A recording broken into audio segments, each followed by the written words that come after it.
नमस्कार. टेट 2025 म्हणजेच शिक्षक अभियोग्यता आणि बुद्धिमत्ता चाचणी ही परीक्षा आता 27 मे पासून सुरू होत आहे. मित्रहो, त्यामध्ये मराठी भाषिक क्षमता यामध्ये मराठी भाषेतील महत्त्वाचे म्हणी आपल्याला विचारले जाऊ शकतात. हा 100 प्रश्नांचा महत्त्वाचा सेट असणार आहे. पुढच्या व्हिडिओमध्ये आणखी 100 म्हणी मी घेऊन येत आहे. तर मित्रहो, तुम्हाला याची PDF हवी असेल तर डिस्क्रिप्शनमध्ये दिलेल्या टेलिग्राम लिंकमध्ये तुम्हाला हे मिळेल. तिथं टेलिग्राम आणि व्हॉट्सअप चॅनल अशा दोन्हीही चॅनलचे लिंक दिलेले आहेत. चला तर सुरुवात करूया पहिल्या प्रश्नाला. अडला हरी गाढवाचे पाय धरी या म्हणीचा अर्थ काय? आणि याचं बरोबर उत्तर असणार आहे अडचणीत शहाण्यालाही मदत हवी असते. अडचणीत शहाण्यालाही मदत हवी असते.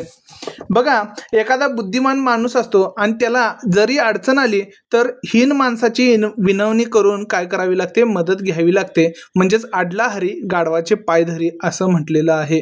पुढचा प्रश्न पाहूयात. असतील शिते तर जमतील भूते या म्हणीचा अर्थ काय? असतील शिते तर जमतील भूते या म्हणीचा अर्थ काय? आणि बरोबर उत्तर असणार आहे जेव्हा समृद्धी असते तेव्हा लोक एकत्र येतात, जवळ येतात. बघा, एखाद्या वेळी आपला भरभराटीचा काळ असला तर आपल्या भोवती माणसे गोळा होतात. बघा, सेलिब्रिटी असतात, त्यांची चर्चा जर भरपूर होत असेल तरच लोक त्यांना भेटायला जात असतात, पाहायला जात असतात. नाहीतर त्यांना कोणीही विचारत नाही. म्हणजेच असतील शिते तर जमतील भूते. त्यामुळे ऑप्शन बी इथं बरोबर उत्तर असणार आहे. पुढच्या प्रश्नाकडे वळूयात. आती तेथे माती या म्हणीचा मुख्य संदेश काय आहे? आती तेथे माती या म्हणीचा मुख्य संदेश येथे आहे अतिरेकाने नुकसान होते. बघा, कोणत्याही गोष्टीचा अतिरेक हा शेवटी नुकसानकारकच असतो. म्हणजेच आती तेथे माती म्हणजेच अतिरेकाने नुकसान होते. हे ऑप्शन बी बरोबर उत्तर आहे. पुढच्या प्रश्नाकडे जाऊयात. बघा, अतिशहाणा त्याचा बैल रिकामा या म्हणीचा अर्थ काय असं म्हटलेलं आहे? अतिशहाणा त्याचा बैल रिकामा या म्हणीचा अर्थ आहे जास्त शहाणपणा उपयुक्त नाही. जास्त शहाणपणा उपयुक्त नाही. जो मनुष्य फार शहाणपण गाजवायला जातो त्याचं मुळीच काम होत नाही असं म्हटलेलं आहे. म्हणजेच अतिशहाणा त्याचा बैल रिकामा असं या म्हणीचा अर्थ आहे. पुढचा प्रश्न पाहूयात. अन्नछत्री जेवणे वर मिरपूड मागणे या म्हणीचा अर्थ काय? अन्नछत्री जेवणे वर मिरपूड मागणे या म्हणीचा अर्थ काय? आणि बरोबर उत्तर असणार आहे दुसऱ्याच्या मदतीवर जगून तक्रार करणे. दुसऱ्याच्या मदतीवरून जगून तक्रार करणे. बघा, दुसऱ्याकडून आवश्यक ती धर्मार्थ मदत घ्यायची आणि वर आणखीनही काही गोष्टी मागून मिजाज दाखवायची. म्हणजेच अन्नछत्री जेवणे आणि मिरपूड मागणे असं या म्हणीचा अर्थ आहे. पुढच्या म्हणीकडे जाऊयात. असंगाशी संघ प्राणाशी गाठ. असंगाशी संघ प्राणाशी गाठ ह्या प्रश्नाचं बरोबर उत्तर असणार आहे वाईट लोकांशी मैत्री करणे घातक आहे. बघा, संगत करण्यास अयोग्य असणाऱ्या माणसाशी संगत केलं तर प्रसंगी जीवालाही धोका निर्माण होतो. म्हणजेच तुम्ही आता गुंडांसोबत जर मैत्री केली तर त्यांच्यात जर भांडणं झाली तर आपल्याला प्रसंगी जीवाला मोकावं लागणार आहे, जीवाला धोका निर्माण होणार आहे. आणि त्यामुळं असंगाशी संघ आणि प्राणाशी गाठ असं या म्हणीचा अर्थ आहे. वाईट लोकांशी मैत्री करणे घातक आहे. पुढच्या प्रश्नाकडे वळूयात. आग बंब सोमेश्वरी बंब रामेश्वरी. आग सोमेश्वरी बंब रामेश्वरी या म्हणीचा अर्थ काय? आता बरोबर उत्तर मदत हवी असताना चुकून दुसऱ्या ठिकाणी पोहोचणे. मदत हवी असताना चुकून दुसऱ्या ठिकाणी पोहोचणे. म्हणजेच काय, जिथे खरीच गरज आहे मदतीची तिथे न पोहोचता भलत्याच ठिकाणी पोहोचणे. म्हणजेच आग सोमेश्वरी बंब रामेश्वरी असं इथं ह्याचा या म्हणीचा अर्थ असणार आहे. चला पुढच्या प्रश्नाकडे जाऊयात. आपला हात जगन्नाथ या म्हणीचा संदेश काय आहे? आपला हात जगन्नाथ या म्हणीचा संदेश काय आहे? आता बरोबर उत्तर असणार आहे इथं काम स्वतःच करणे कधीही योग्य. स्वतः मेल्याशिवाय स्वर्ग दिसत नाही असं म्हणतात.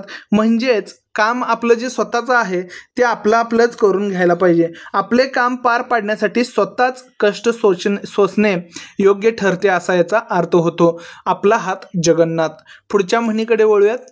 आडात नाही तर पोहऱ्यात कुठून येणार? आडात नाही तर पोहऱ्यात कुठून येणार या म्हणीचा अर्थ काय? आणि बरोबर उत्तर असणार आहे जे मुळातच नसेल त्याची अपेक्षा फुकार आहे. म्हणजेच काय, जे मुळात अस्तित्वात नाही त्याची अपेक्षा करणे देखील व्यर्थ आहे, अपेक्षा करणे देखील व्यर्थ आहे. आता बघा टाइम ट्रॅव्हल हे अजून कोणालाही शक्य झालेलं नाही. मात्र मी टाइम ट्रॅव्हल करणार, जुन्या पिढीत जाणार, पुढच्या पिढीत जाणार, मागच्या आजोबांना भेटून येणार असं म्हणून काही उपयोग नाही. म्हणजे आडात नाही तर पोहऱ्यात कुठून येणार असं याचा अर्थ होतो. पुढच्या प्रश्नाकडे वळूयात. आवळा देऊन कोहळा काढणे, आवळा देऊन कोहळा काढणे या म्हणीचा अर्थ काय? आणि बरोबर उत्तर असणार आहे लहान गोष्टीतून मोठा फायदा मिळवणे. लहान गोष्टीतून मोठा फायदा मिळवणे म्हणजेच काय, क्षुल्लक वस्तू द्यायची आणि मोबदल्यात मोठा काय करायचा आहे, लाभ करून घ्यायचा आहे. म्हणजेच आवळा देऊन कोहळा काढणे असं इथं अर्थ होत आहे. पुढच्या प्रश्नाकडे वळूयात. आयत्या बिळावर नागोबा या म्हणीचा अर्थ काय? आयत्या बिळावर नागोबा या म्हणीचा अर्थ काय? बरोबर उत्तर असणार आहे दुसऱ्याच्या मेहनतीवर हक्क सांगणे. दुसऱ्याच्या मेहनतीवर हक्क सांगणे म्हणजेच काय बघा, दुसऱ्याच्या कष्टाचा स्वतःसाठी फायदा करून घेणे असा याचा अर्थ होतो. म्हणजेच आयत्या बिळावर नागोबा. पुढच्या प्रश्नाकडे वळूयात. आगीतून फुपाट्यात, आगीतून फुपाट्यात म्हणजेच काय, या म्हणीचा अर्थ काय आहे असा प्रश्न आहे. तर बरोबर उत्तर असणार आहे एका संकटातून दुसऱ्या संकटात अडकणे. एका संकटातून दुसऱ्या संकटात अडकणे म्हणजेच लहान संकटातून अधिक मोठ्या संकटात जाणे. म्हणजेच आगीतून फुपाट्यात जाणे असं या म्हणीचा अर्थ आहे. चला पुढच्या प्रश्नाकडे वळूयात. आधी पोटोबा मग विठोबा, आधी पोटोबा मग विठोबा या म्हणीचा अर्थ काय? बरोबर उत्तर असणार आहे आधी स्वतःचा विचार करणे आणि नंतर इतरांचा. म्हणजे आधी स्वतःच्या पोट पाण्याचा किंवा स्वार्थाचा विचार करणे आणि नंतर परमार्थाचं काम करणे किंवा अन्य गोष्टींचा विचार करणे. म्हणजेच आधी पोटोबा मग विठोबा असं या म्हणीचा अर्थ आहे. चला पुढच्या प्रश्नाकडे जाऊयात. आलिया भोगाशी असावे सादर, आलिया भोगासे असावे सादर या म्हणीचा अर्थ काय आहे? तर बरोबर उत्तर असणार आहे जे नशिबात आहे ते स्वीकारावे, जे नशिबात आहे ते स्वीकारावे. पुढच्या म्हणीकडे जाऊयात. आपण हसे लोकाला शेंबूड आपल्या नाकाला, आपण हसे लोकाला शेंबूड आपल्या नाकाला या म्हणीचा अर्थ काय? बरोबर उत्तर आहे आपल्यात दोष असतो ज्यावर आपण हसतो. बघा म्हणजे काय, ज्या दोषाबद्दल आपण दुसऱ्यांवर हसत असतो तोच दोष आपल्या अंगी असतो आणि म्हणून ह्या हसण्याला किंमत काय असतं, तर आपण हसे लोकाला शेंबूड आपल्या नाकाला असं म्हण इथं वापरण्यात येते. चला पुढच्या म्हणीकडे जाऊयात. आपला तो बाब्या दुसऱ्याचे ते कार्टे, आपला तो बाब्या दुसऱ्याचे ते कार्टे याचं बरोबर उत्तर असणार आहे आपल्याला आपले माणसे प्रिय असतात. बघा मनुष्याला स्वतःच्या अपत्याबद्दल जे प्रेम वाटते तसे दुसऱ्याबद्दल वाटत नाही. म्हणजे कितीही झालं तरी स्वतःचं असं म्हटलं जातं बघा. म्हणजेच काय, आपला तो बाब्या दुसऱ्याचं ते कार्ट. म्हणजे आपल्या मुलानं जर एखादी चूक केली तर राहू दे, त्याला समजावून घ्यायचं किंवा त्याला समजावून सांगायचं. तेच दुसऱ्याचं पोरग्यानं जर केली, बाळानं जर केली तर लगेच काय करायचं, त्याला रागवायचं, मारायचं, छडी द्यायची असं. म्हणजेच आपला तो बाब्या दुसऱ्याचं ते कार्ट असं या म्हणीचा अर्थ होतो. चला पुढच्या प्रश्नाकडे वळूयात. आपलेच दात आपलेच ओठ या म्हणीचा अर्थ काय आहे? आणि बरोबर उत्तर इथं असणार आहे माणसाला त्रास आपल्याच लोकांमुळे होतो, माणसाला त्रास आपल्याच लोकांमुळे होतो. आणि ह्याचं बघा, आपल्याच माणसाने चूक केल्यामुळे निर्माण झालेली अडचणीची स्थिती. म्हणजेच काय, आपल्याच माणसाला त्रास आपल्याच लोकांमुळे होतो. म्हणजे बघा एखाद्या ठिकाणी काय झालं असेल, एखादी घटना घडली असेल आणि त्यामध्ये चूक आपल्याच माणसाची असेल, मात्र अडचण अशी तयार झाली की कुणाला काहीच बोलता येत नाही. आता एखादी कंपनी वगैरे आहे आणि तिथं आपल्या घरातला एकटा व्यक्ती काम करतोय आणि मोठी काहीतरी घटना आता चुकीची घडलेली आहे, तर आता बोलणार कुणाला, तर तो स्वतःच्या घरातलाच आहे, त्यामुळे त्याला बोलून चालत नाही आणि दुसऱ्यांवर रागवून देखील चालत नाही. म्हणजेच आपलेच दात आपलेच ओठ असं इथं म्हटलेले आहेत. चला पुढच्या प्रश्नाकडे वळूयात. आधीच उल्हास त्यात फाल्गुन मास, आधीच उल्हास त्यात फाल्गुन मास आणि या म्हणीचा अर्थ असणार आहे आळशी लोकांना चांगली परिस्थिती लाभत असते. बघा मुळातच आळशी असणाऱ्या माणसांच्या बाबतीत त्यांच्या आळशी वृत्तीला पोषक असे वातावरण निर्माण करणे. म्हणजेच आधीच उल्हास त्यात फाल्गुन मास असं या म्हणीचा अर्थ आहे. मित्रो, आतापर्यंत 10 मिनिटाचा व्हिडिओ होत आहे. तुम्हाला हा व्हिडिओ थोडा जरी उपयोगाला पडत असेल तर ह्या व्हिडिओला लाईक करा आणि शेअर करायला विसरू नका. सबस्क्राईब देखील करा जेणेकरून पुढचे व्हिडिओ तुम्हाला पाहायला मिळतील. चला तर पुढच्या प्रश्नाकडे वळूयात. इकडे आड तिकडे विहीर ह्या म्हणीचा अर्थ काय आहे? इकडे आड तिकडे विहीर बघा म्हणजे काय? बरोबर उत्तर असणार आहे दोन्हीकडून अडचण येणे किंवा येते. दोन्हीकडून अडचण येते. बघा काय झालेलं असतं, दोन बाजू असतात आणि दोन्हीकडे पण अडचणीचीच परिस्थिती असणे म्हणजे इकडे आड तिकडे विहीर ही म्हण इथं उपयोगात येत असते. बघा पुढचा प्रश्न असणार आहे उतावळा नवरा गुडघ्याला बाशिंग. उतावळा नवरा गुडघ्याला बाशिंग या म्हणीचा अर्थ होतो उतावळेपणाने मूर्खासारखे वागणे. उतावळेपणाने मूर्खासारखे वागणे म्हणजे उतावळा नवरा गुडघ्याला बाशिंग. पुढच्या प्रश्नाकडे वळूयात. उचलली जीभ लावली टाळ्याला या म्हणीचा अर्थ काय? उचलली जीभ लावली टाळ्याला म्हणजेच काय?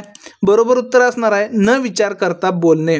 न विचार करता बोलणे, विचार न करता वाटेल ते अमर्यादपणे बोलणे. बघा उचलली जीभ लावली टाळ्याला म्हणजे विचार कोणताच करायचा नाही, डायरेक्ट तोंडाला येईल ते बोलत सुटायचं म्हणजेच हे उचललेली जीभ लावली टाळ्याला असा ही म्हण आहे. पुढच्या म्हणीकडे वळूयात. उठता लाट बसता बुक्की. उठता लाट बसता बुक्की या म्हणीचा अर्थ काय? बरोबर उत्तर असणार आहे सतत शिक्षा होणे. बघा करत असलेल्या प्रत्येक गोष्टीबद्दल अद्दल घडवण्यासाठी एकसारखी शिक्षा करणे म्हणजेच काय? उठता लाथ बसता बुक्की. पुढच्या प्रश्नाकडे वळूयात. उतळ पाण्याला खळखळाट फार ज्याच्या आता बघा या म्हणीचा इथं बरोबर उत्तर असणार आहे उतळ लोक जास्त गप्पा करतात म्हणजेच काय? उथळ लोक म्हणजे काय? ज्यांच्या अंगी मुळातच कोणतेही गुण नसतात मात्र बडाई मारण्यात मात्र ते काय असतात म्हणजे तरबेज असतात. काय म्हणतात आम्हाला असं येतंय, आम्ही असं काम केलं तसं काम केलं, प्रत्यक्षात मात्र त्यांनी काहीच केलेलं नसतं म्हणजेच उतळ पाण्याला खळखळाट फार असं ह्या म्हणीचा अर्थ आहे. बघा खोल पाणी असतंय त्या पाण्याला कधीही काय नसतं, आवाज येत नसतं किंवा कमी आवाज येत असतो. तेच उथळ पाणी असतं म्हणजे खाली लगेच दगड वगैरे आहेत, धबधबा वगैरे असतं बघा, तिथं उथळ पाणी असतं तिथं आवाज खळखळ खळखळ येत असतं. ते नदीचा आवाज तसा येत नाही म्हणजेच काय? उथळ पाणी म्हणजे जिथं पाणी कमी आहे तिथं दगडाचाच आवाज किंवा त्या पाण्याचाच आवाज जास्त येत असतो आणि जिथं खोल पाणी आहे तिथं पाण्याचा आवाज येत नसतो. तसंच जीवनामध्ये पण ज्या लोकांच्या अंगी गुण आहेत ते शांतपणे स्वतःची कामं करत असतात आणि ज्या लोकांना काहीच येत नसतं, जे मुळात कमी गुण असतात मात्र आम्ही असं करू शकतो, आम्ही तसं करतो, आम्ही हे करतो ते करतो बोलत असतात. चला तर पुढच्या प्रश्नाकडे वळूयात.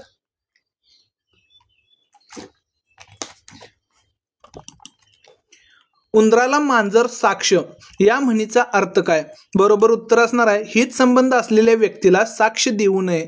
उंदराला मांजर साक्ष या म्हणीचा अर्थ काय? तर हित संबंध असलेल्या व्यक्तीला साक्ष देऊ नये म्हणजेच काय? आता बघा एखाद्या गोष्टीमध्ये हिताचा संबंध आहे त्याला त्या गोष्टीबद्दल विचारणे काय आहे? व्यर्थ आहे असं इथं म्हटलेलं आहे म्हणजेच हित संबंध असलेल्या व्यक्तीला साक्ष देऊ नये. उंदराला मांजर साक्ष. पुढच्या प्रश्नाकडे वळूयात. ऊस गोड लागला म्हणून मुळापासून खाऊ नये. ऊस गोड लागला म्हणून मुळासकट मुळापासून खाऊ नये या म्हणीचा अर्थ काय? बरोबर उत्तर असणार आहे चांगल्या गोष्टींचा अति फायदा घेऊ नये. चांगल्या गोष्टींचा अति फायदा घेऊ नये म्हणजे काय? एखाद्याच्या चांगुलपणाचा प्रमाणाबाहेर फायदा घेऊ नये असं इथं म्हटलेलं आहे. पुढच्या प्रश्नाकडे वळूयात. एक ना धड भाराभर चिंध्या. एक ना धड भाराभर चिंध्या या म्हणीचा अर्थ काय? आणि बरोबर उत्तर असणार आहे काम नीट न होणे. काम नीट न होणे म्हणजेच एक ना धड भाराभर चिंध्या. एकाच वेळी अनेक कामे स्वीकारल्यामुळे शेवटी सर्वच कामे अर्धवट सोडणे म्हणजेच एक ना धड भाराभर चिंध्या. बघा एकाच वेळी मी अभ्यास पण करतो, मी लिखाण पण करतो, मी ते लुटून पण काढतो, मी पाणी पण पितो, मी जेवतो, असं सगळी कामे एका वेळी होऊ शकत नाहीत. एका वेळी एकच काम कधीही करायचं असतं म्हणजेच एक ना धड भाराभर चिंध्या असं या म्हणीचा अर्थ आहे. काम नीट न होणे म्हणजेच अनेक कामं एकाच वेळी स्वीकारलं तर एकही काम पूर्णत्वास जात नाही. पुढच्या प्रश्नाकडे जाऊयात. एकाच माळेचे मणी. आता ह्याचा अर्थ होतो सर्व सारखे असणे. म्हणजे काय? एकाच माळेचे मणी म्हणजेच सर्व सारखे असणे. म्हणजे आता बघा, एखाद्या वर्गामध्ये विद्यार्थी आहेत आणि आपण त्यांना काय केलं, काहीतरी अभ्यास करायला दिलं, तर ते कोणीही अभ्यास जर पूर्ण केले नाहीत तर ते सर्वच काय आहेत, एकसारखे असतात. बघा, एकमेकांचे बघून अभ्यास करत नाहीत किंवा एकमेकांना सांगतात की तू देखील अभ्यास करू नको, आणि मग हे काय असतात, एकाच माळेची मणी असतात. पुढच्या प्रश्नाकडे वळूयात. एका हाताने टाळी वाजत नाही या म्हणीचा अर्थ काय? एका हाताने टाळी वाजत नाही म्हणजेच भांडणात दोघे दोषी असतात. भांडणात दोघेही दोषी असतात. म्हणजे दोघांच्या भांडण्यात एकट्यालाच दोष देता येत नाही. एका हाताने कधीही टाळी वाजत नाही म्हणजेच दोघे जर भांडले असतील तर त्यातला एखाद्याची चूक आहे किंवा एखादाच भांडण काढला असं नाही, की दोघांनीही एकमेकांना काहीतरी उलटसुलट बोललं असणार म्हणूनच त्यांच्यात भांडण झालेलं आहे. म्हणजेच एका हाताने टाळी वाजत नाही. पुढच्या म्हणीकडे वळूयात. एकाने गाय मारली म्हणून दुसऱ्याने वासरू मारू नये. एकाने गाय मारली म्हणून दुसऱ्याने वासरू मारू नये. म्हणजेच काय? या म्हणीचा अर्थ काय होतोय बघा, दुसऱ्याच्या चुकीचे समर्थन करणे चूक आहे. दुसऱ्याच्या चुकीचे समर्थन करणे चूक आहे. म्हणजे एखाद्याने एखादी मोठी गोष्ट वाईट गोष्ट केली असेल म्हणून दुसऱ्याने त्याचा हवाला देऊन लहानशा वाईट गोष्टीचे समर्थन करू नये असं म्हटलेलं आहे. पुढच्या प्रश्नाकडे वळूयात. ओळखीचा चोर जीव न सोडी. ओळखीचा चोर जीव न सोडी, आणि याचं बरोबर उत्तर असणार आहे ओळखीचा शत्रू अधिक घातक असतो. ओळखीचा शत्रू अधिक घातक असतो. म्हणजेच काय? ओळखीचा शत्रू हा अनोळखी शत्रूपेक्षा भयंकर असतो, कारण त्यातला आपल्या चुका, आपल्याकडे काय न्यूनगंड आहे हे माहीत असतं. त्यामुळे ओळखीचा चोर जीव न सोडी असं म्हटलेलं आहे. म्हणजे तो मर्मावर बोट ठेवायला त्याच्याकडे भरपूर मुद्दे असतात, त्यामुळं असं ही म्हण वापरली जात असते. पुढच्या प्रश्नाकडे वळूयात. हंतरून पाहून पाय पसरावे या म्हणीचा अर्थ काय? बरोबर उत्तर असणार आहे क्षमतेनुसार खर्च करावा. म्हणजे हंतरून पाहून पाय पसरावे म्हणजे ऐपत जेवढी आहे त्याच मानाने खर्च करायचा आहे. नाहीतर पुढं पैसे येतील, माझा पगार येईल म्हणून आत्ताच खर्च करून ठेवायचं नाही. म्हणून काय म्हटलं जातं? अंतरून पाहून पाय पसरावे असं म्हटलं जातं. पुढच्या प्रश्नाकडे वळूयात. अंगापेक्षा भोंगा मोठा. अंगापेक्षा बोंगा मोठा. आता इथं भोंगा आहे काय बोंगा आहे हा तुम्ही मला कमेंट सेक्शनमध्ये सांगायचं आहे. बघा, मूळ गोष्टींपेक्षा काय, हिचं बरोबर उत्तर काय येणार आहे बघा, आजूबाजूंच्या गोष्टींचा जास्त गाजावाजा होणे. अंगापेक्षा बोंगा मोठा म्हणजे आजूबाजूंच्या गोष्टींचा जास्त गाजावाजा होणे. म्हणजे मूळ गोष्टीपेक्षा तिच्या अनुषंगिक गोष्टीचा बडेजाव फार मोठा. म्हणजे आता बघा काय झालं, एखादा नेता वगैरे येणार आहे बरोबर काय, किंवा एखाद्या नेत्याचा वाढदिवस आहे, त्या नेत्याची चर्चा व्हायला पाहिजे काय, त्या नेत्याच्या बद्दल एक कार्यक्रम ठेवण्यात आलेला आहे नर्तकीचा, त्या नर्तकीची चर्चा जास्त व्हायला पाहिजे.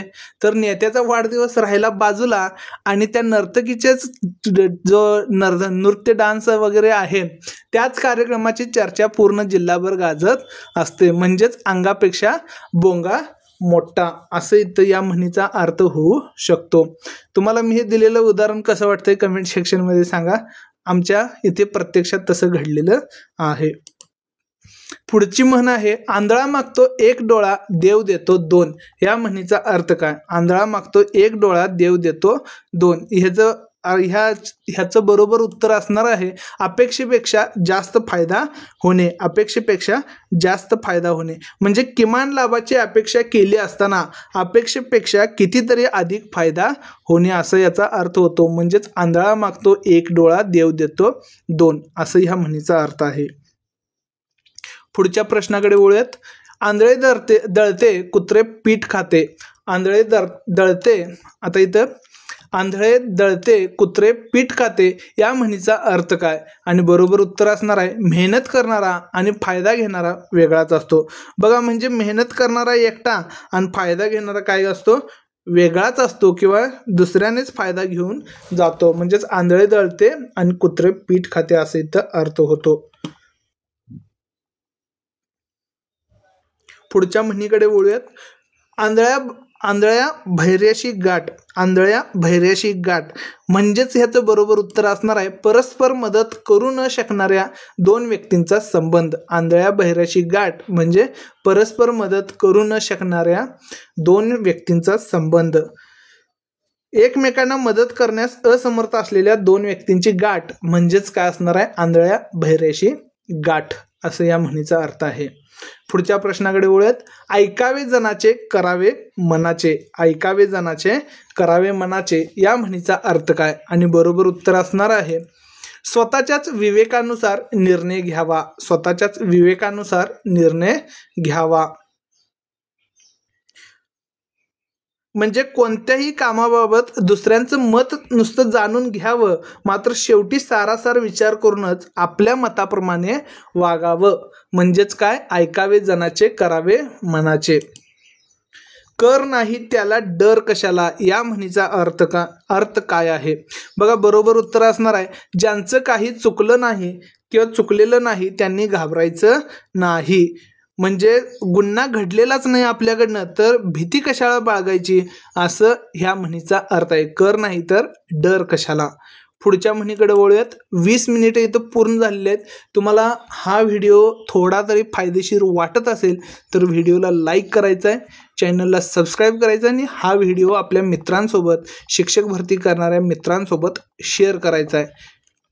बघा करावे तसे भरावे या म्हणीचा अर्थ काय तर बरोबर उत्तर असणार आहे जैसे कर्म तैसे फळ मिळेल. आणि मित्र तुम्हाला अनेक सांगायचं म्हणजे याची PDF फाईल आपल्या टेलिग्राम चॅनलवर उपलब्ध आहे. कमेंट सेक्शनमध्ये बऱ्याच जणांनी म्हटलेलं आहे की आम्हाला ह्या नोट्सचे किंवा ह्या PPTचे PDF फाईल्स पाहिजेत. आता मी हे टेलिग्राम चॅनल ओपन केलेलं आहे तिथं तुम्हाला हे मिळू शकतात. तिथं सबस्क्राईब म्हणजे जॉईन करायचं आहे. चला ह्या म्हणीचा अर्थ बघा करावे तसे भरावे या म्हणीचा अर्थ काय तर उत्तर असणार आहे जैसे कर्म तैसे फळ. जैसे कर्म तैसे फळ मिळेल म्हणजेच काय दुष्कृत्य करणाऱ्याला त्याचे दुष्परिणाम भोगावेच लागतात. चांगलं काम केला तर चांगलं मिळणार, वाईट काम केला तर वाईट मिळणार. म्हणजे बी पेरल तसंच काय होणार आहे झाड उगवणार आहे. पुढच्या प्रश्नाकडे वळूयात. कामापुरता मामा या म्हणीचा अर्थ काय. कामापुरता मामा ह्या म्हणीचा अर्थ काय आणि बरोबर उत्तर असणार आहे स्वार्थी मनुष्य किंवा माणूस जो गरज असल्यावरच मदत करतो. बघा म्हणजे गरजेपुरतेच काय करतो तो गोड बोलतो किंवा मतलबी माणूस अशाला काय म्हणतो आपण कामापुरता मामा. म्हणजे स्वार्थी माणूस जो काय करतो फक्त त्याची गरज आहे तेव्हाच मदतीला पुढे येत असतो. म्हणजे आपल्याला ह्याच्याकडून काहीतरी फायदा होणार आहे असं जर त्याला वाटलं तरच तो पुढे येत असतो. चला पुढच्या म्हणीकडे वळूयात. कानामागून आली आणि तिखट झाली या म्हणीचा अर्थ काय आणि बरोबर उत्तर असणार आहे वयाने लहान व्यक्ती पुढे जाते. वयाने लहान व्यक्ती पुढे जाते म्हणजे मागून येणे आणि वरचढ होणे असं देखील आपण म्हणू शकतो. आता बघा बऱ्याच कंपन्यांमध्ये काय होतं आधीपासून सिनियर पोस्टवर असतात. एखादा ज्युनियर येतो त्याच्याकडं जे स्किल आहे ते चांगलं असतं आणि त्यामुळे सिनियरचा सिनियर होऊन जातो तो काहीच दिवसांमध्ये. म्हणजेच कानामागून आली आणि तिखट झाली म्हणजेच वयाने लहान किंवा जॉईनिंगने लहान असलेला व्यक्ती देखील पुढे जातो. त्यावेळी म्हटलं जातं की कानामागून आली आणि तिखट झाली. पुढच्या म्हणीकडे वळूयात. काळ आला होता पण वेळ आली नव्हती. काळ आला होता पण वेळ आली नव्हती या म्हणीचा अर्थ काय आणि बरोबर उत्तर असणार आहे संकट आलं पण वाचलं. संकट आलं पण वाचलं म्हणजेच एखादं घोर संकट येऊ नये त्यातून सही सलामत सुटणे, नाश होण्याची वेळ आलेली असणे मात्र थोडक्यात बचावणे. यावेळी काळ आला होता पण वेळ आली नव्हती असं म्हटलं जातं. पुढचा प्रश्न आहे बघा कावळ्याच्या शापाने गाय मरत नाही या म्हणीचा अर्थ काय. आता बघा कावळ्याच्या शापाने गाय मरत नाही म्हणजे बरोबर उत्तर असणार आहे इथं थोर माणसावर शूद्र माणसाचे दोष परिणाम करत नाहीत किंवा बघा थोर माणसावर शूद्र माणसाचे दोष परिणाम करत नाहीत. म्हणजेच काय मोठ्या व्यक्तीवर जर लहान व्यक्तीने किंवा म्हणजे ज्याच्याकडे अनुभव कमी आहे अशा व्यक्तीने जरी त्याला दूषणं दिली तरी त्याचा परिणाम त्या थोर व्यक्तीवर मोठ्या व्यक्तीवर होणार नाही कारण तो ह्यातून आधीच सगळ्यातून पुढे गेलेला असतो. पुढच्या प्रश्नाकडे वळूयात. काखेत कळसा आणि गावाला वळसा. काखेत कळसा गावाला वळसा या म्हणीचा अर्थ काय? आणि बरोबर उत्तर असणार आहे जवळच असलेली वस्तू दुर्लक्षित करणे. जवळच असलेली वस्तू दुर्लक्षित करणे म्हणजे भान नसल्यामुळे जवळच असलेली वस्तू शोधण्यास दूर जाणे. बऱ्याच वेळा होते बघा आपल्याकडे गाडीची किल्ली किंवा गॉगल किंवा इथं सॅग पाठीवर असतं किंवा गॉगल हातात असतो, गाडीची किल्ली देखील हातात असते आणि आपण शोधत असतो घरभर सगळं असं. किंवा चष्माच्या बाबतीत असं होत असते की वर कपाळाच्या वर चष्मा अडकवलेला असतो आणि आपण घरभर सगळं माझा चष्मा कुठं आहे, माझा चष्मा कुठं आहे म्हणून शोधत असतो. पुढच्या प्रश्नाकडे वळूयात. काप गेलेनी भोके राहिली. काप गेलेनी भोके राहिली म्हणजेच काय? याचं बरोबर उत्तर असणार आहे संपत्ती गेल्यावर आठवणी उरतात. संपत्ती गेल्यावर आठवणी उरतात म्हणजे वैभव सगळं निघून गेलं मात्र त्याच्या खाना खुणा राहिल्या म्हणजेच काप गेलेनी भोके राहिली असं म्हण आहे. पुढच्या प्रश्नाकडे वळूयात. कुऱ्हाडीचा दांडा गोतास काळ. कुऱ्हाडीचा दांडा गोतास काळ म्हणजेच काय? बरोबर उत्तर असणार आहे आपलाच माणूस कधी त्रास देतो म्हणजेच आपला मनुष्य आपल्याच नुकसानीस काय होत असतो? कारणीभूत ठरत असतो. स्वार्थासाठी केवळ दुर्बुद्धीने दुष्टबुद्धीने शत्रूला मदत करतो आणि आपल्याच भाऊबंधांचे नुकसान करत असतो. म्हणजे बघा कुऱ्हाड तयार करायचा आहे, कुऱ्हाड आहे आणि त्याला दांडा नाही आहे, मग काय केलं जातं? एका झाडाची फांदी मारली जाते आणि त्याच्यापासून दांडा तयार करून त्या कुऱ्हाडीला बसवलं जातं आणि त्याच कुऱ्हाडीनं तो पूर्ण झाड तोडलं जातं म्हणजेच कुऱ्हाडीचा दांडा गोतास काळ असं म्हटलं जातं. पूर्ण गोत्र त्यांचं गोत आहे ते झाड आहे ते नष्ट होतं म्हणजेच आपला माणूस कधी त्रास देतो. चला पुढच्या प्रश्नाकडे वळूयात. कुत्र्याचे शेपूट नळीत घातले तरी वाकडेच. कुत्र्याचे शेपूट नळीत घातले तरी वाकडेच या म्हणीचा अर्थ काय? आणि बरोबर उत्तर असणार आहे मूळ स्वभाव बदलत नाही. मूळ स्वभाव बदलत नाही. पुढच्या प्रश्नाकडे वळूयात. कुडी तशी पुडी या म्हणीचा अर्थ काय? कुडी तशी पुडी म्हणजेच देहाप्रमाणे आहार, शरीरासाठी योग्य आहार आवश्यक. म्हणजे आता सडपातळ व्यक्ती असेल तर तो त्याचं जेवण कसे असणार? मितआहारीच असणार तो. आणि जर जाड व्यक्ती असेल तर त्याला जेवण जास्त लागतं असं बऱ्याच वेळी होतं. म्हणजेच कुडी तशी पुडी असं या म्हणीचा अर्थ आहे. कोळसा उगाळावा तितका काळाच या म्हणीचा अर्थ काय? कोळसा उगाळावा तितका काळाच या म्हणीचा अर्थ काय? आणि बरोबर उत्तर असणार आहे वाईट गोष्टींचा विचार करणे फायदेशीर नाही. म्हणजेच वाईट गोष्टीबद्दल आपण कितीही उहापोह केला तरी ती वाईटच असते. दृष्ट माणसाबद्दल आपण कितीही चांगली माहिती केली तरी त्याची अधिकाधिक दुष्कृत्यच समोर येत असतात. म्हणजेच कोळसा उगाळावा तितका काळाच असं म्हटलेलं आहे. पुढच्या प्रश्नाकडे वळूयात. कोठे इंद्राचा ऐरावत आणि कोठे श्याम भट्टाची तट्टाणी. कोठे इंद्राचा ऐरावत, कोठे श्याम भट्टाची तट्टाणी. मग या म्हणीचा अर्थ काय? बरोबर उत्तर असणार आहे थोर आणि सामान्य लोकांची तुलना शक्य नाही. थोर आणि सामान्य लोकांची तुलना शक्य नाही. पुढच्या प्रश्नाकडे वळूयात. कोल्हा काकडीला राजी या म्हणीचा अर्थ काय? आणि बरोबर उत्तर असणार आहे क्षुद्र माणसे थोड्याशा गोष्टीमध्ये खुश होतात. म्हणजेच काय? क्षुद्र माणसे ही क्षुद्र गोष्टींनीही खुश होत असतात. सामान्य कौतुची माणसे क्षुद्र वस्तूंच्या प्राप्तीनेही संतुष्ट होतात असे याचा अर्थ होतो. पुढच्या प्रश्नाकडे वळूयात. कोंबडे झाकले म्हणून तांबडे फुटायचे नाही. कोंबडे झाकले म्हणून तांबडे फुटायचे राहत नाही असं म्हटलेलं आहे. इथं राहत हा शब्द राहिलेला आहे. या म्हणीचा अर्थ काय? बरोबर उत्तर असणार आहे निश्चित घटना कोणीही थांबवू शकत नाही. निश्चित घटना कोणीही थांबवू शकत नाही. पुढच्या प्रश्नाकडे वळूयात. कोंड्याचा मांडा करून खाणे या म्हणीचा अर्थ काय? कोंड्याचा मांडा करून खाणे या म्हणीचा अर्थ काय? बरोबर उत्तर असणार आहे मिळालेल्या थोड्याशाही समाधानाने स्वीकार करणे. थोड्याचाही समाधानाने स्वीकार करणे म्हणजेच आपल्याला जे काही थोडं जरी मिळालं त्यातच समाधान मानणे. आपल्याला एवढं तरी मिळालं असं म्हणणे. पुढच्या प्रश्नाकडे वळूयात. खाई त्याला खवकवे या म्हणीचा अर्थ काय? खाई त्याला खवकवे या म्हणीचा अर्थ काय? आणि बरोबर उत्तर असणार आहे चुकी करणाऱ्याला सतत भीती वाटते. चुकी करणाऱ्याला सतत भीती वाटते. म्हणजे जे वाईट काम करतो त्याच्या मनामध्ये नेहमी धास्ती असते, हे माझं पितळ कधी तर उघडं पडेल असं. पुढच्या प्रश्नाकडे वळूयात. तत्पूर्वी मला सांगायचं आहे, बरोबर 30 मिनिटे होत आहेत आणि तुम्हाला हा व्हिडिओ आता मला तर वाटते 30 मिनिटापर्यंत तुम्ही जर पाहत आलाय म्हणजे खूपच फायदेशीर हा तुम्हाला व्हिडिओ ठरत आहे आणि महत्त्वाचा व्हिडिओ आहे. त्यामुळे ह्या व्हिडिओला लाईक करा आणि आपल्या मित्रांसोबत शेअर करा आणि सबस्क्राईब करून घ्या, म्हणजे तुम्हाला आमचे नवीन अपडेट लगेच मिळतील. चला पुढच्या प्रश्नाकडे वळूयात. खाण तशी माती या म्हणीचा अर्थ काय? आणि बरोबर उत्तर असणार आहे, आई वडिलांप्रमाणे ही मुलेही तशीच असतात.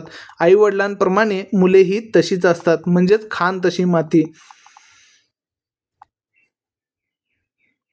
पुढच्या प्रश्नाकडे बोलूयात. खाईन तर तुपाशी नाही तर उपाशी या म्हणीचा अर्थ काय? बरोबर उत्तर असणार आहे, विलासी जीवन मिळाले तरच भोगायचे, नाही तर तसंच जगायचं. बघा, विलासी जीवन उपभोगता येईल तेवढं उपभोगणे आणि कंगाल स्थितीत जगणे यापैकी एकाची निवड करणे. बघा म्हणजेच काय, खाईन तर तुपाशी नाही तर उपाशी. पुढच्या प्रश्नाकडे वळूयात. खायला काळ आणि भुईला भार. खायला काळ भुईला भार या म्हणीचा अर्थ काय? बरोबर उत्तर असणार आहे, नालायक माणूस सर्वांनाच त्रासदायक वाटतो. म्हणजेच निरुपयोगी मनुष्य असतो तो सर्वांनाच भारभूत होत असतो. काय काम वगैरे करत नसेल तर खायला काय करत असतो, पुढं पुढं करत असतो, त्यावेळी खायला काळ आणि भुईला भार असं म्हटलं जातं. पुढच्या म्हणीकडे वळूयात. खोट्याच्या कपाळी गोटा.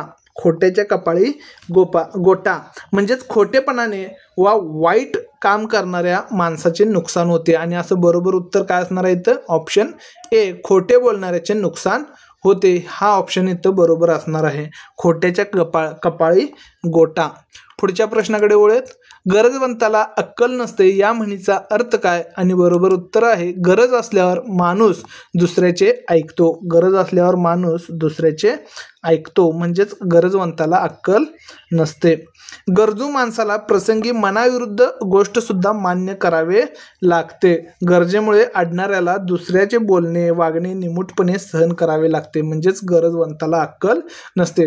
वाटतंय कळतंय हे चुकीचं आहे, हे मग बरोबर घडत नाही आहे, परंतु काहीही बोलता येत नाही कारण आपली गरज तिथे असते, तेव्हा गरजवंताला अक्कल नसते असं म्हटलं जातं. चला पुढच्या प्रश्नाकडे वळूयात. गरज सरो वैद्य मरो या म्हणीचा अर्थ काय? आणि बरोबर उत्तर असणार आहे, गरज संपल्यावर उपकार करणाऱ्याला विसरलं जातं. गरज संपल्यावर उपकार करणाऱ्याला विसरलं जातं म्हणजेच गरज सरो आणि वैद्य मरो.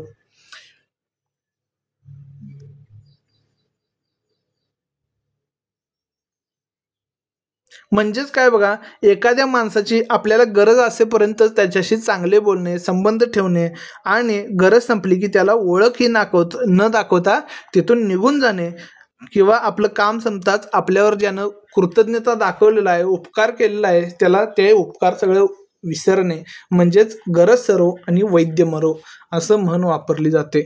पुढच्या प्रश्नाकडे वळूयात. गरजेल तो पडेल काय?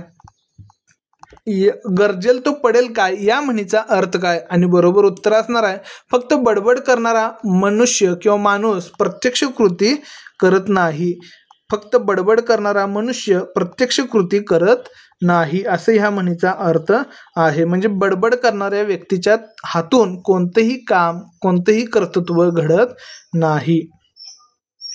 पुढचा प्रश्न असणार आहे, गर्वाचे घर खाली या म्हणीचा अर्थ काय? आणि बरोबर उत्तर आहे, गर्विष्ठ माणसाचा शेवटी नाश होतो. गर्वाचे घर खाली या म्हणीचा अर्थ आहे, गर्विष्ठ माणसाला शेवटी पराभव वा अपमान सहन करावाच लागतो किंवा स्वीकारावा लागतो. पुढच्या म्हणीकडे वळूयात. गाजराची पुंगी वाजली तर वाजली नाही तर मोडून खाल्ली या म्हणीचा अर्थ काय? बरोबर उत्तर असणार आहे, यशस्वी न झाल्यास पर्याय वापरावा. म्हणजेच काय, एखादी गोष्ट साध्य झाली तर उत्तम म्हणायचं, नाहीतर तिचा दुसराच कोणीतरी काय करून घेतो, उपयोग करून घ्यायचा. दुसराच काहीतरी उपयोग करून घ्यायचा म्हणजेच गाजराची पुंगी वाजली तर वाजली नाही तरी नाहीतर मोडून खाल्ली असं ह्या म्हणीचा अर्थ आहे. पुढच्या म्हणीकडे वळूयात. गाढवाला गुळाची चव काय म्हणजेच काय, तर अडाणी माणसाला चांगल्या गोष्टी समजत नाहीत. अडाणी माणसाला चांगल्या गोष्टी समजत नाहीत. अडाण्याला चांगल्या वस्तूचं मोल कळत नाही, ज्याला एखाद्या गोष्टीचा गंध नाही आणि त्याला महत्त्व कळू शकत नाही. म्हणजेच गाढवाला गुळाची चव काय असं म्हटलेलं असतं. पुढचा प्रश्न असणार आहे, गाड्याबरोबर नळ्याची जत्रा. गाड्याबरोबर नळाची जत्रा म्हणजेच काय? बरोबर उत्तर असणार आहे इथं, मोठ्यांसोबत लहानांनाही फायदा होतो. मोठ्यांसोबत लहानांनाही फायदा होतो. म्हणजेच गाड्यांबरोबर नळ्यांची जत्रा, नळ्याची जत्रा. पुढच्या म्हणीकडे वळूयात. गाढवा पुढे वाचली गीता या म्हणीचा अर्थ काय, आणि बरोबर उत्तर असणार आहे, मूर्ख माणसाला उपदेश फुकट.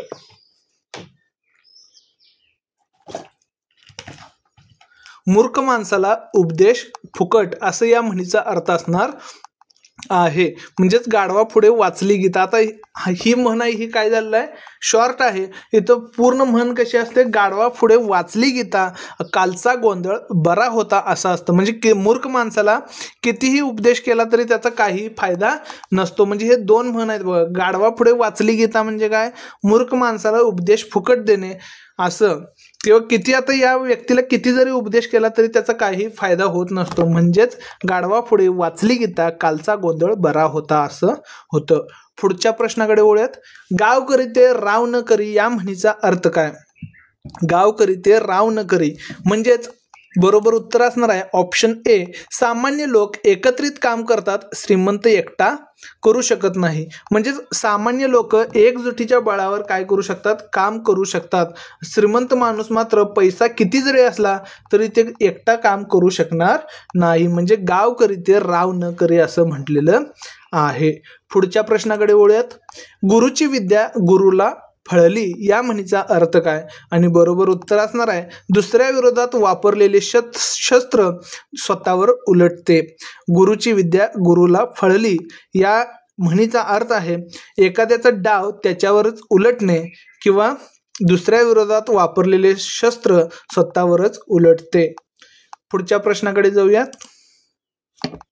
गोगलगायनी पोटात पाय या म्हणीचा अर्थ काय? बरोबर उत्तर असणार आहे, खरे स्वरूप लपलेले असणे. म्हणजेच काय, एखाद्याचे खरं स्वरूप आपल्या समोर येत नसतं. बघा गोगलगाय कशी असते, एकदम हळूवारपणे चालत जात असते. मात्र एखादा व्यक्ती जर गोगलगायसारखा वरून दिसत असला तरी आतनं खूप कुटील असतो आणि त्यामुळं काय म्हटलं जातं, गोगलगायनी पोटात पाय असं म्हटलं जातं म्हण आहे. पुढच्या म्हणीकडे वळूयात. घर ना दार देवळी बिहाड. घर ना दाड, आता इथं बिहाड नाही बिऱ्हाड असं पाहिजे. रचा तिथं हच्या तिथं उच्चार पाहिजे. घर ना दार देवळी बिऱ्हाड असं म्हटलं पाहिजे. म्हणजेच काय, बरोबर उत्तर असणार आहे इथं, कुटुंब जबाबदाऱ्या नसलेला एकटा मनुष्य. कुटुंब किंवा जबाबदाऱ्या नसणारा एकटा मनुष्य म्हणजे त्याच्या मागं पुढं कोण नसेल त्याला काय म्हटलं जातं, घर ना दार देवळी बिऱ्हाड असं म्हटलं जातं. पुढच्या प्रश्नाकडे वळूयात. घरचे झाले थोडे व्याह्याने धाडले घोडे. घरचे झाले थोडे व्याह्याने धाडले घोडे या म्हणीचा अर्थ काय? बरोबर उत्तर असणार आहे, अडचणीत असताना अधिक ओझे येणे. म्हणजेच काय, स्वतःच्याच कामाचा व्याप इतका असतो, अतोनात असतो, आपल्यालाच आपली कामे आवरत नसतात आणि त्याच वेळी काय केलं जातं, आणखी कामं येऊन पडतात किंवा दुसऱ्याने त्यांचंही काम आपल्यावर लादणं, त्याला काय म्हटलं जातं, घरचे झाले थोडे व्याह्याने धाडले घोडे असं म्हण इथं वापरली जाते. पुढच्या प्रश्नाकडे वळूयात. घर फिरले म्हणून घराचे वासेही फिरतात या म्हणीचा अर्थ काय? बरोबर उत्तर असणार आहे, परिस्थिती बदलेल तर वागणूक ही बदलेल. परिस्थिती बदलेल तर वागणूक ही बदलेल. पुढच्या प्रश्नाकडे वळूयात. घरोघरी मातीच्या चुली या म्हणीचा अर्थ काय? बरोबर उत्तर असणार आहे, सर्वत्र सारखीच स्थिती असते. घरोघरी मातीच्या चुली म्हणजेच सर्वत्र सारखी स्थिती असणे. पुढच्या प्रश्नाकडे वळूयात. 4 दिवस सासूचे 4 दिवस सुनेचे या म्हणीचा अर्थ काय? आणि बरोबर उत्तर असणार आहे प्रत्येकाची वेळ येते. प्रत्येकाची वेळ येते म्हणजे प्रत्येकाला आयुष्यात कधी ना कधी अधिकार गाजवण्याची संधी मिळत असते. व 4 दिवस सासूचे म्हणजे आज जी सून आहे ती उद्या सासू बनणार आहे. त्यांच्या मुलांना उद्या म्हणजे पत्नी आल्यावर नंतर हिनी काय होणार आहेत? सासू होणार आहेत. म्हणजेच 4 दिवस सासूचे 4 दिवस सुनेचे असं म्हण वापरली जात असते. प्रत्येकाला वेळ येत असते कधी ना कधी. पुढच्या प्रश्नाकडे वळूयात. चोर सोडून संन्याशाला सुळी देणे, फाशी देणे म्हणजे काय? बरोबर उत्तर असणार आहे गुन्हेगाराला सोडून निरपराधीला फाशी देणे, शिक्षा देणे. म्हणजे मुख्य चोर वेगळाच आहे, मात्र हा तिथनं बाजूनं चाललेला होता म्हणून यालाच काय केलं? पकडलं आणि सुळीवर लटकवलं. म्हणजेच चोर सोडून संन्याशाला सुळी देणे, फाशी देणे असा अर्थ होतो. अपराध्याला सोडून निरपराध्याला शिक्षा देणे. पुढच्या प्रश्नाकडे वळूयात. तत्पूर्वी 40 मिनिटे पूर्ण झालेले आहेत म्हणून तुम्ही चॅनलला सबस्क्राईब करायचं आणि हा व्हिडिओ शेअर करायचा आहे. चोराची पावले चोरास ठाऊक या म्हणीचा अर्थ काय? बरोबर उत्तर असणार आहे वाईट माणसांच्या युक्त्या फक्त वाईट माणसालाच कळतात. वाईट माणसांच्या युक्त्या म्हणजे बघा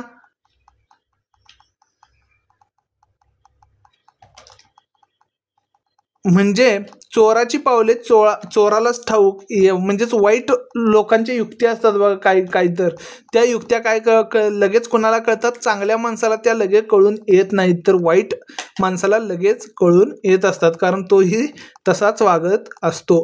पुढच्या प्रश्नाकडे वळूयात. चोराच्या उलट्या बोंबा या म्हणीचा अर्थ काय? बरोबर उत्तर असणार आहे स्वतःच गुन्हा करून दुसऱ्याला दोष देणे. चोराच्या उलट्या बोंबा या म्हणीचा अर्थ होतो स्वतःच गुन्हा करून दुसऱ्याला दोष देणे.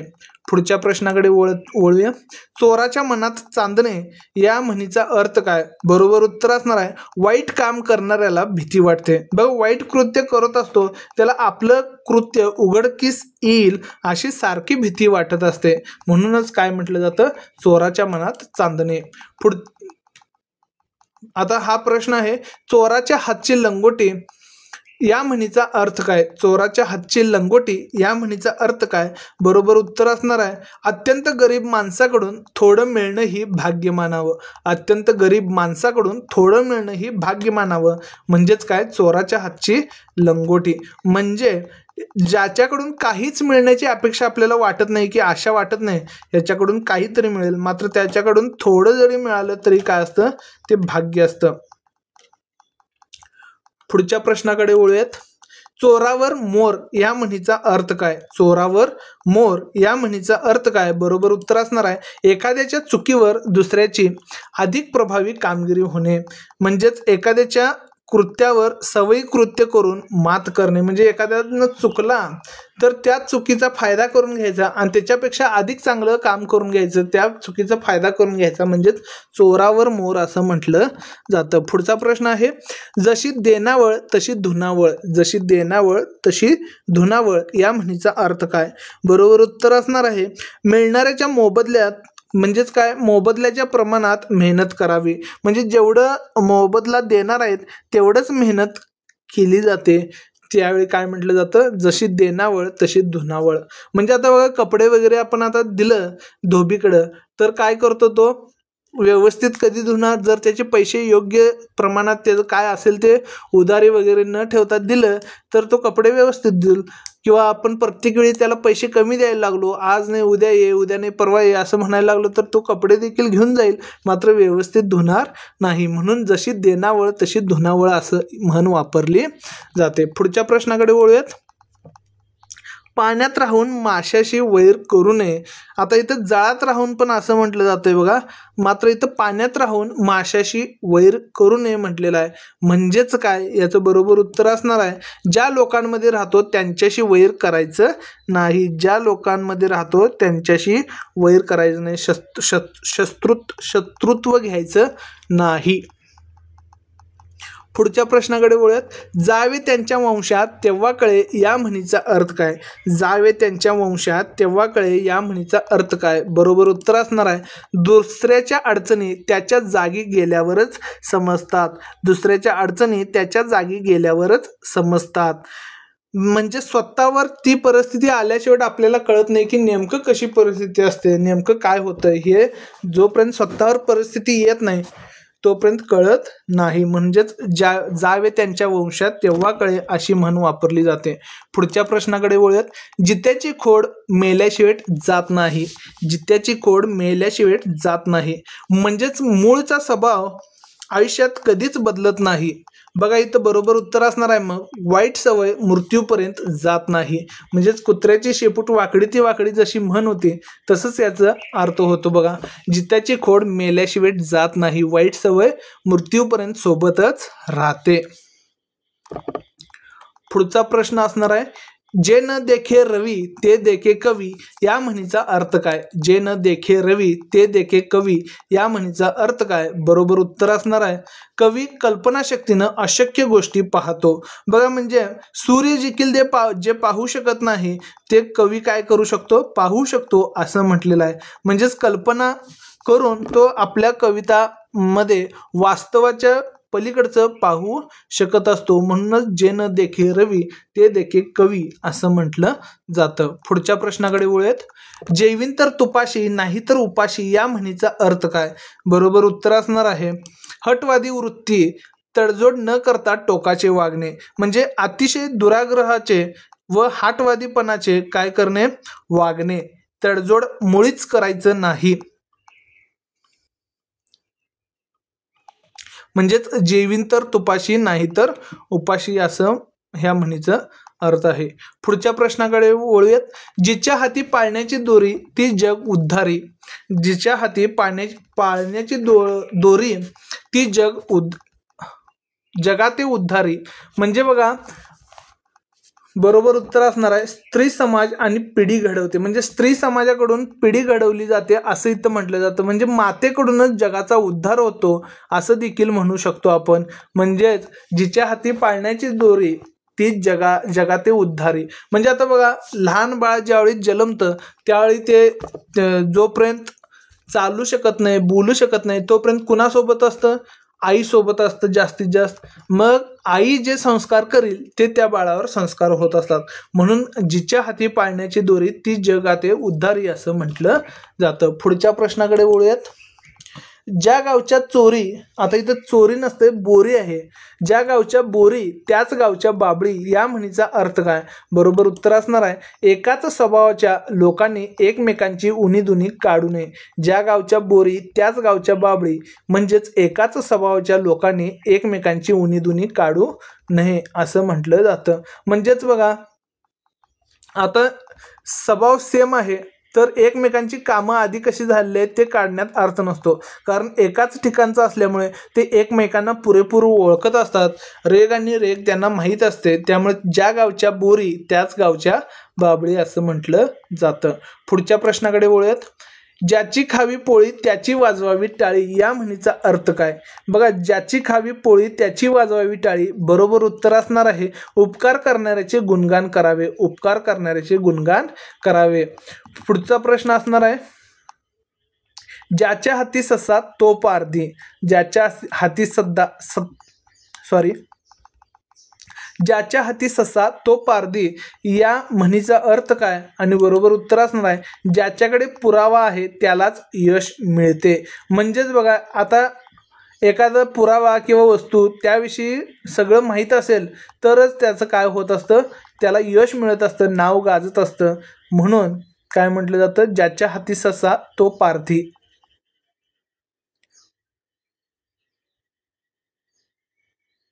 आता बघा इथं ज्याच्या हाती ससा म्हणजे ससा जरी वेगळ्याने मारला असेल मात्र दुसऱ्याने काय केलंय, तो हातात धरून थांबलाय म्हणून त्यालाच काय केलं, पारधी केलं. म्हणजेच बघा, आता एखादा विद्यार्थी असेल आणि तो काय केला, अभ्यासात खूप अभ्यास केला आणि पेपर लिहिला, मात्र त्याचं पेपर बघून दुसरा विद्यार्थी काय केलेला आहे, लिहिलेला आहे सेम टू सेम.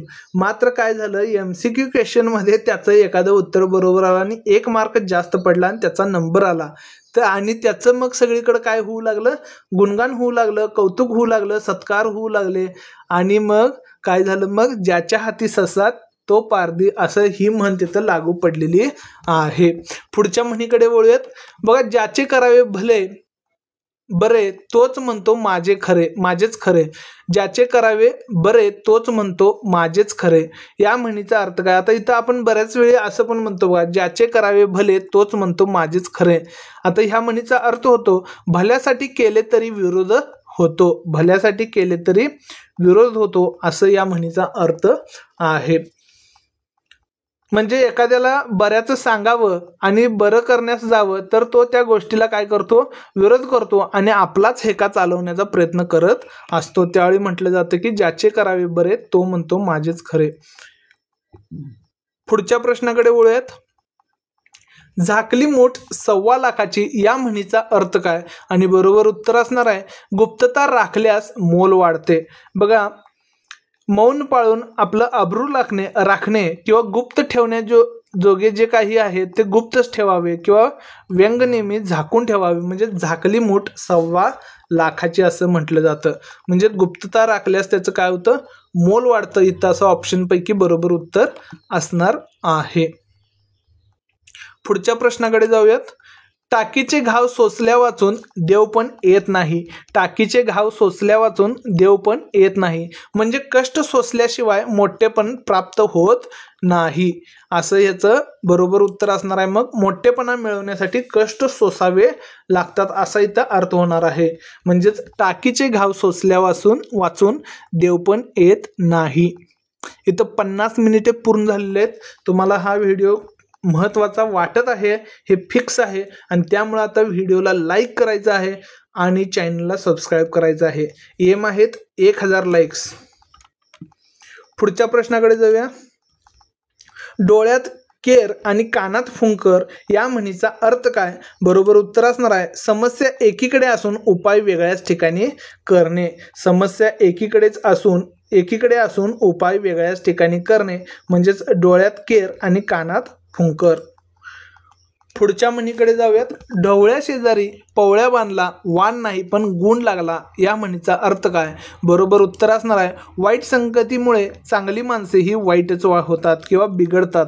बघा, भिन्न रंगाचे बैल आता एकत्र बांधले तरी त्यांच्या रंगात फरक पडत नाही, मात्र गुणामध्ये फरक पडतो. वाईट गुण मात्र लगेच लागतात. म्हणजे बघा, आता एखादा बैल आहे आणि तो शांत आहे, कधीच मारत नाही, काय नाही, एकदम देवासारखा आहे.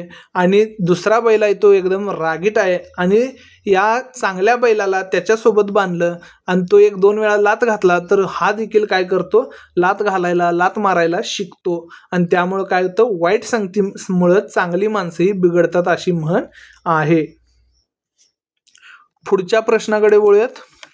डोंगर पोखरून उंदीर काढणे या म्हणीचा अर्थ काय? बरोबर उत्तर असणार आहे, खूप प्रयत्न करून अत्यल्प निष्कर्ष मिळवणे. डोंगर पोखरून उंदीर काढणे म्हणजे अतोनात श्रम करणे आणि अत्यल्प फायदा मिळवणे, असा याचा अर्थ होतो. पुढच्या म्हणीकडे वळूयात. तहान लागल्यावर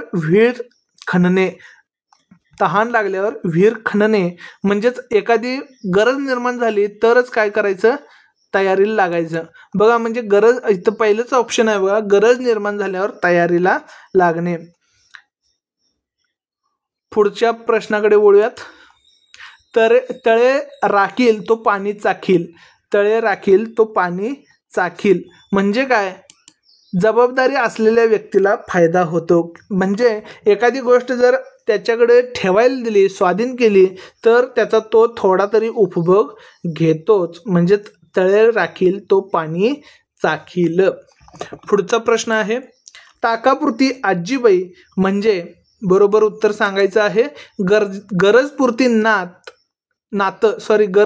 नातं किंवा स्तुती टिकवणे. आता इथं अर्थ काय झाला आहे, गरजपुरती नात किंवा स्तुती टिकवणे. आता इथं आपण म्हणू शकतो स्वार्थ साधण्यापुरतंच काय केलं जातं, गुणगान गायलं जातं बघा. स्वार्थ साधण्यापुरतंच स्तुती केली जाते, गुणगान गायलं जातं, म्हणजेच ताकापुरती आजीबाई म्हटलं जातं. पुढचा प्रश्न असणार आहे,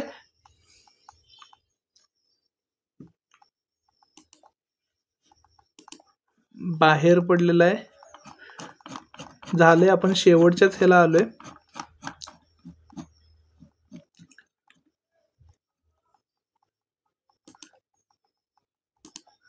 बघा, म्हण असणार आहे ताकापुरते रामायण या म्हणीचा अर्थ काय. ताकापुरते रामायण ह्या म्हणीचा अर्थ काय. आणि बरोबर उत्तर असणार आहे काम होईपर्यंतच गुणगान करणे. काम होईपर्यंतच गुणगान करणे म्हणजेच ताकापुरते रामायण. म्हणजे एखाद्या व्यक्तीकडून आपलं काम करून घेऊपर्यंतच काय करायचं, त्याची खुशामत करायची, स्तुती करायची, तू असा, तू तसा, तुझ्या एवढं कोणी शान नाही, हे नाही, ते नाही असं बोलायचं. आणि काम एकदा झालं की त्याची ओळख न दाखवता तिथून निघून जायचं, म्हणजेच ताकापुरते रामायण. पुढचा प्रश्न असणार आहे, तेल गेले तूप गेले हाती राहिले धुपाटणे या म्हणीचा अर्थ काय. बरोबर उत्तर असणार आहे दोन्ही शक्यतांचा फायदा गमावून काहीही न उरणे. बघा, म्हणजे दोन्ही गोष्टी फायद्याच्या असताना मूर्खपणामुळं काय होणार, हातच्या दोन्हीही गोष्टी जाऊ देणे आणि काहीच आपल्याकडं ठेवू न घेणे, म्हणजे राहत नाही. म्हणजे हे मिळवायला गेलं तेवढ्यात तिकडं ते चांगलं मिळते म्हणून तिकडं गेलं तर ते पण गेलं, हे पण गेलं, म्हणजे तेल पण गेलं, तूप पण गेलं, हाती राहिले धुपाटणे असं ते म्हण आहे. बघा, आता काय झालेलं आहे, एखाद्या ठिकाणी सेल लागलेला आहे 2 ठिकाणी आणि त्यातल्या एका ठिकाणी गर्दी कमी आहे म्हणून तिथं गेलो, मात्र तिथलं साहित्य आहे ते खराब आहे किंवा हलका आहे, साधा आहे. तर आपण काय करणार, इथलं हलका आहे तिकडं जाऊया. आणि तिथं गेलो तेवढ्यात काय कळालं की तिथला सेल संपलेला आहे, तिथलं प्रोडक्ट संपलेले आहेत आणि आता तेल पण गेलंय, तूप पण गेले, हाती धुपाटणं राहिले. इथं आपले 100 प्रश्न झालेले आहेत, 100 म्हणी झालेले आहेत. आणि हा व्हिडिओ शेवटपर्यंत पाहिल्याबद्दल धन्यवाद. शिक्षक अभियोग्यता आणि बुद्धिमत्ता चाचणी परीक्षेसाठी खूप साऱ्या शुभेच्छा. सबस्क्राईब करायला विसरू नका. आणि इथं नवीन अपडेट मिळवण्यासाठी सबस्क्राईब करा ह्या बटनवर PDF मध्ये क्लिक केल्यानंतर आपलं चॅनल उघडतं आणि त्या चॅनलला देखील काय करायचं आहे, सबस्क्राईब करायचं आहे. भेटूया एका नवीन व्हिडिओमध्ये. धन्यवाद. पोस्ट्समध्ये जाऊन तुम्ही काय करू शकता, वेगवेगळे बघा, इथं आपण नेहमी काय टाकत असतो, क्वेश्चन्स टाकत असतो, ते क्वेश्चन्स तुम्ही देऊ शकता. त्यानंतर व्हिडिओज पाहू शकता, सर्च करू शकता आणि शॉर्ट्स देखील पाहू शकता. भेटूया एका नवीन व्हिडिओमध्ये. धन्यवाद.